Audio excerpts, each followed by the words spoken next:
দৈভকী দৈভকী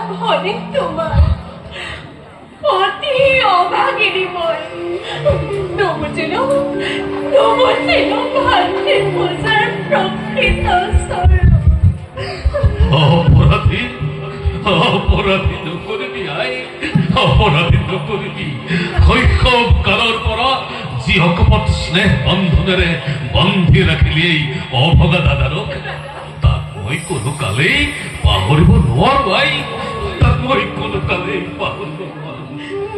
ময়ো দাদা চিৰদিনে তোমাৰ হয় নাপাহৰো জীৱনত তোমাৰ অকৃত্ৰিম স্নেহ। বসুদেৱ মহাৰাজ, মোৰ অতি আদৰৰ স্নেহৰ ভক্তিৰ দৈৱকীক আজি ধৰোতে তোমাৰ হাতত মই কৰিলো অৰ্পণ। সৰলা অজনা ভাল বেয়া তাই নাজানে একোকে ক্ষমাই শোষণ জানি সৰ্বদোষ কৰি মৰিখন প্ৰফুল্ল চিত্তে ৰাখিবা সদায়।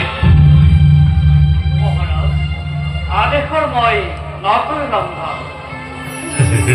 আদেশ নহয় বসুদেৱ, এয়া মৃত্যুৰ প্ৰতি কেৱল অনুৰোধ মাত্ৰ।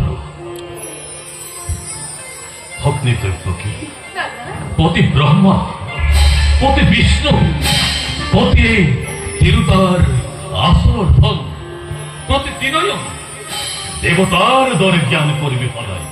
যাচিবি স্নেহ প্ৰীতি সম্ভাষণ শ্ৰদ্ধা ভক্তি সকলোকে জনাবি বিশেষ আৰু কৰ্তব্যৰ তাৰণা কৰি কেতিয়াবা যদি তোক মই কৰিছিলো ৰূপ ব্যৱহাৰ